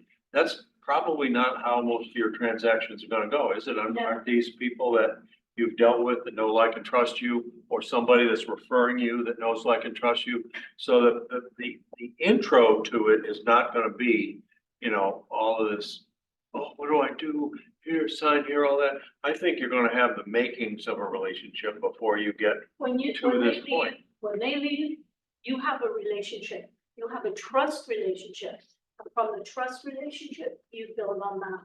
Because they know that you're pretty savvy, you know right down the line, what's going to happen. This is going to happen when we get into, when you go under contract, we'll have so many days to do inspections. And then they'll have so many days to respond. Well, you just tell them, how much trust do you think it creates when you're sitting there and somebody lays out the entire process for you? And it gives them a feeling of security, knowing that you're not going to forget something. yeah. So I manage that, the expectations, once I get their requirements, must-haves, then they have their wish list, then I try and put it together and say, let's look at that. Put in my MLS, call up, okay, you want a 4-bedroom home with a pool in a gated community? Boom, let's look at those. And they're like, oh. They already know, I never have to say that, that's impossible. Yeah. So I'll do my best, and look at them now. And, it's never negative, it's always questioning, let's see what we can do, let's take a look at them. And they answer their own questions once you start doing that. Right. And you've got everything set up, you can go on the MLS while they're sitting in the conference room. Right? Yeah. Is that answer? Yeah, absolutely. Okay, so the last thing we want to cover, understand that this agreement is under revision. Not a lot of revision though, because a lot of it is laid out. The only thing that it does, it does specify is that these are any dealings that we have with compensation are fully negotiable. And it will say that I cannot be paid more than what we agreed to here. Those are the changes in the agreement. I would like to see it a little bit more friendly, but as Carol says, if you've done everything up to now, as it was in the buyer interview, it's like, okay, we've gone over my role, we've gone over your role, we've gone over how long we're gonna work together, how we're gonna work together, and then we need to talk about how compensation will work. And that's gonna be something you're gonna have to internalize, and you're gonna have to say, this is how compensation works in a real estate transaction. It's not, I'm forcing you to pay this. It's saying, here are the situations that it can occur. The seller can agree to pay a buyer broker fee. The seller can agree to a concession. And all or part of that concession can be used to pay all or part of my compensation. And I think it's really important to say, if it comes down to the fact that the seller's not offering any compensation or any credits, we're still gonna look at the house and we're still gonna negotiate the best possible price, which may very well include my compensation because I'm a great negotiator. And I certainly want you to get the best possible price and not have for you to come out of pocket for my fee, but you know, like every other professional, you know, we are entitled to compensation for all the things we talked about that we're going to do. So please That's review this. the- Obviously, we're not going to be doing anything in the way of fair housing. We're not going to limit what we can show you, whether regardless of the compensation, we're going to do the best possible job we can of finding you the right place that meets your needs and or exceeds your needs. And that's how it works. So this is a legal document, I get that, but hopefully you're comfortable right now after all the things we've been through in going ahead and signing this. And I think you explained compensation as all of the options that can occur. It's just one of the things in the contract. It's Yeah. not, it's The not. same, on the seller side, you're gonna be having the same discussion. Right. You can work out an agreement with me, the listing agent, to pay me. And you can agree that I can take part of that compensation and pay a buyer agreement. If you absolutely don't want to do that, let's talk about your options. You know, it's a difficult market. We don't want you to be on the market for 60 or 90 days and have a great listing and a great price and not get any showings. So why don't we, if you're not willing to say, I'm not gonna pay it in all circumstances, what about if we agree that if you get the right offer, you'll pay compensation to the, I think that's the neutral ground that hopefully you could get to with the seller. And now you've got a situation where there is compensation available for the buyer's agent, and you can use that as part of your negotiations. And yeah, I think, Steph, the sales contract will now probably in some way talk about compensation. Now, it excluded, that doesn't stop people from writing it, because I see it all the time in compliance. But I think that will be a natural thing, or a separate commission agreement that locks in what, exactly what the seller's gonna do, that you have in writing, either in the sales contract or a separate agreement. And I honestly think that if you get to this part, it's gonna end up back in what I'm saying. In the absence of value, compensation becomes important. If you've already built a relationship and people already trust you, and you can agree that you can help them find something that they may not be able to find, and you can help them negotiate the best deal. You can help them with all the things that go on from signing the contract to moving into the house. Those are activities that are worth compensation. So I think that's, we've got some scripts that are attached to that paperless agent that show you the slide, and then here's the things, you can say. So we'll work on that, but in the end, it's gonna be, you're gonna have to explain to your partner here how the listing is, or how the sale is gonna go, and you're gonna practice, and you're gonna get like Carol, where, okay, this is like falling off a log. It It's not wasn't, difficult. I had it first time. I had it first year doing this.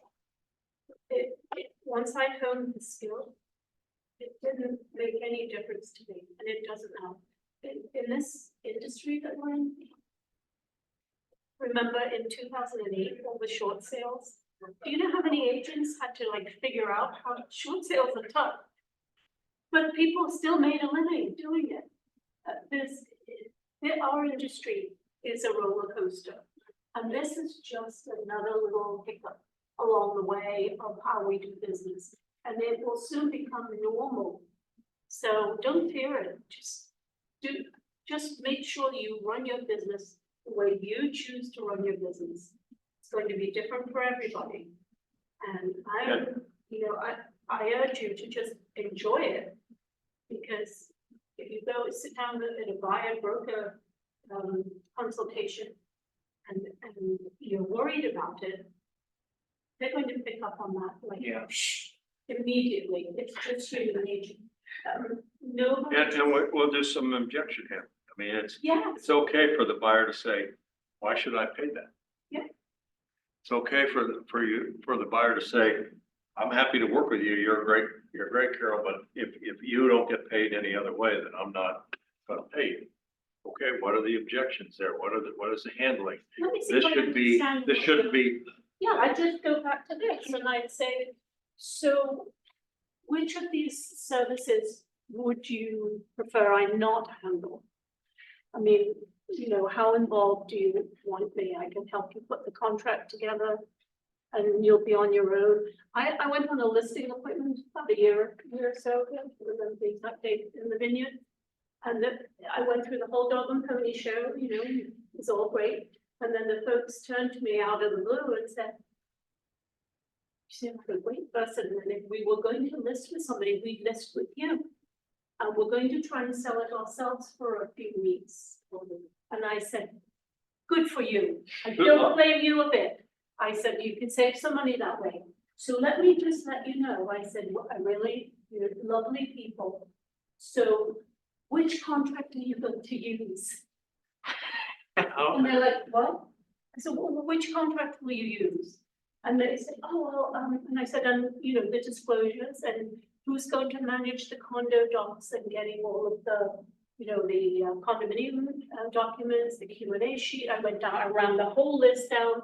You need to make sure you get them when somebody signs the deal. And I could see the color draining out of them. I said, and there's a lot of things that are going to go down and they're very time sensitive and the state authority is very, very strict in how I don't want to see you guys get in any trouble. So let me just say this, whenever you're confused or you're not sure what the law is, just give me a call and I'll see if I can walk you through it. Okay? And they're like, okay, thank you, Carol, thank you so much. I said, good luck.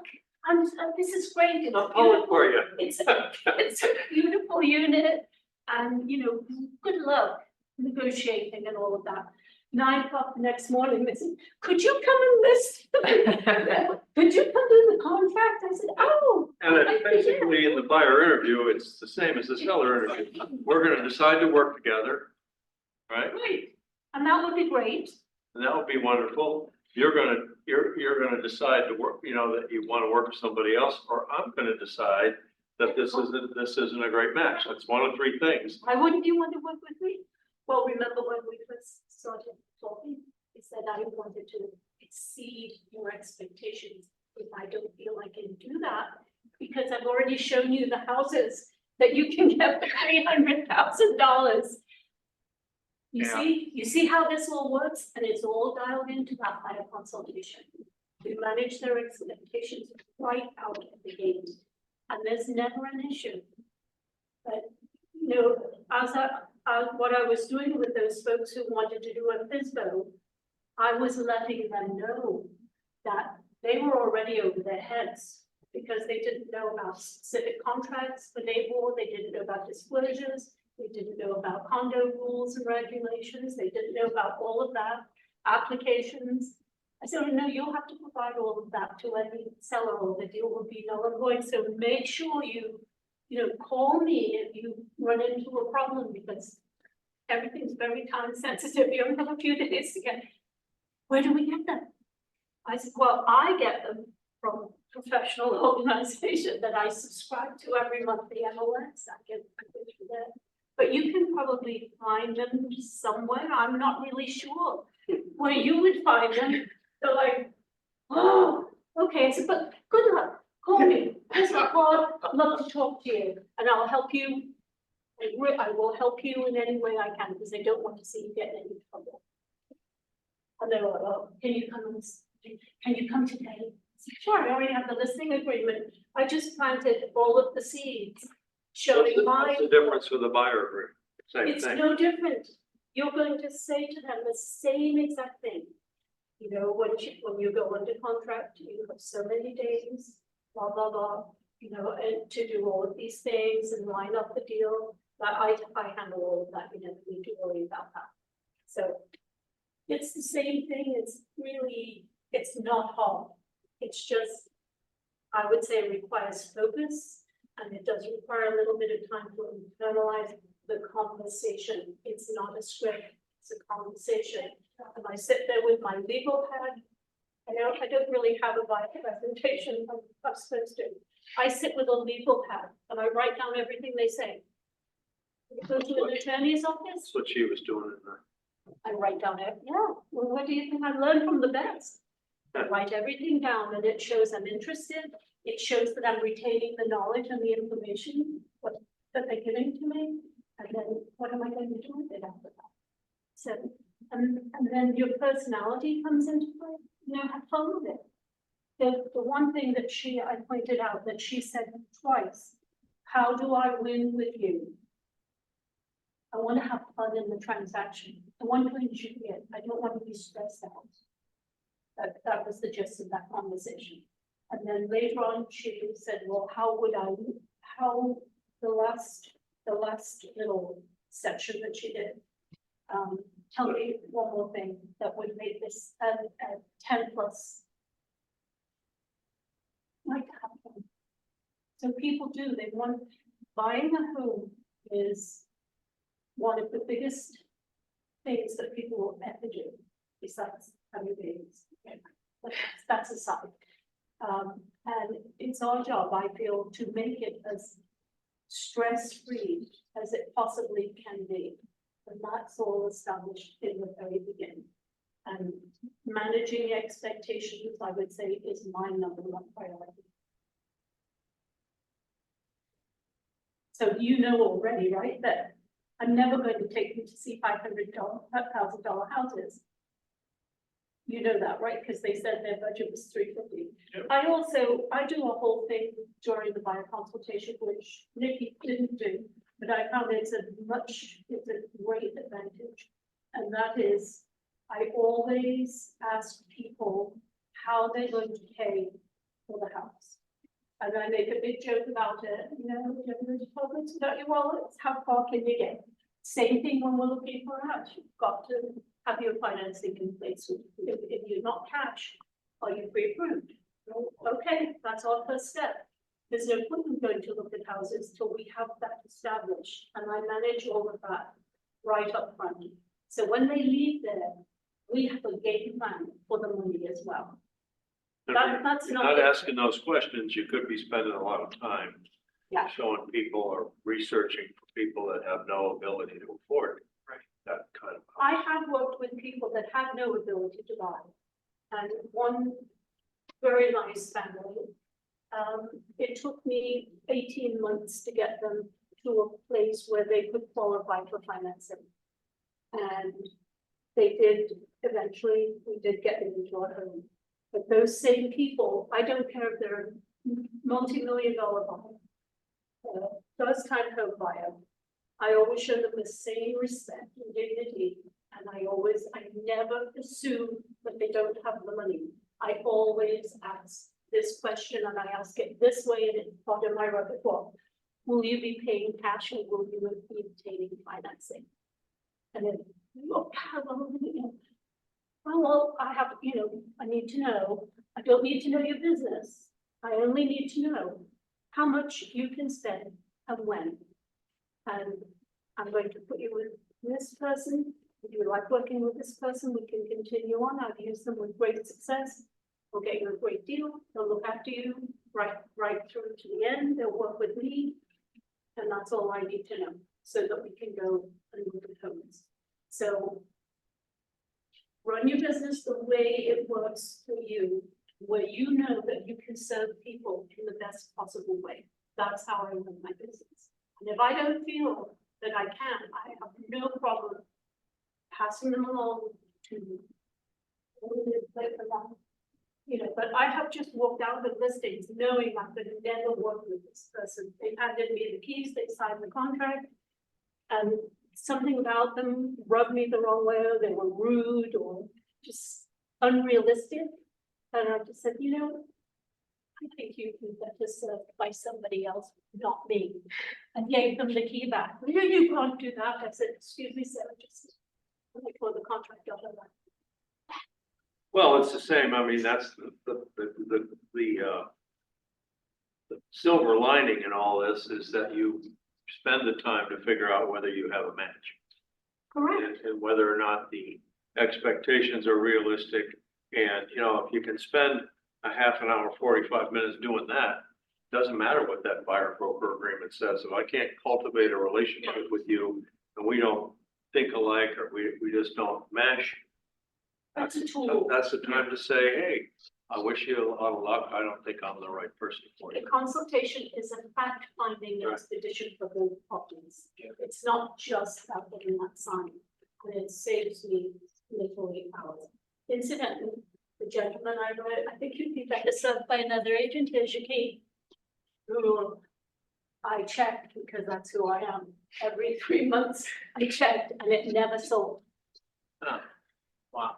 Or a buyer that has unrealistic expectations on what they're gonna pay, Yeah. you know, how they're gonna pay for it. This was a seller, and he made the mistake of saying to me, are you deaf? That's rude. And I said, no, sir, I'm not deaf, and I'm also not going to represent you.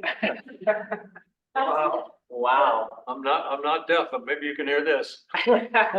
Anyhow, thank you all. It's 3 o'clock. But don't be afraid Thank to you. push your way. Yep. Thank you, guys. Can I add something? Yes, absolutely. Absolutely. So I'll use a Phil Jones, magic words from exactly what you say is, Carol, would you be willing to do me a small favor? Would I? Of And you would, course. and you would say, most people would say, of course. Would you share with me your experience in selling a home by yourself?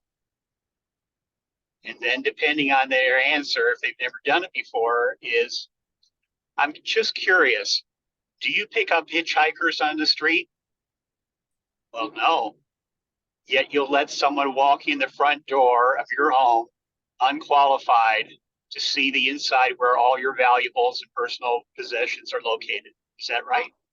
100%, Mark, yes. You're right. That is, Everybody that we allow into your home is fingerprinted right. and checked. We know who they are, where they live. We know everything about them. And that's Mark, 100% spot on. I Thank you. love it you put it though. You pick up hitchhikers, that's a good one. I'm using that. Can I use that one? I'm about halfway through that book. It's wonderful. Just little catchphrases. And you think, well, how that, and but you, when But you ask, It it impacts. does amazing. Yeah, absolutely. It makes a It statement. impacts. Makes a statement. A lasting statement. Yeah, exactly. But that's a perfect, good one. Love it. Thanks, Mark. I know. All right. Thank you, Mark. Appreciate your participation today. So there's our contact information. If you want anything, please let us know. Thanks. Thank you. Thank you, Carol. Oh, before you skedaddle, Yes. do you have any? Thank you, Robert, Jack. Anytime. Very good. Very. Anytime. For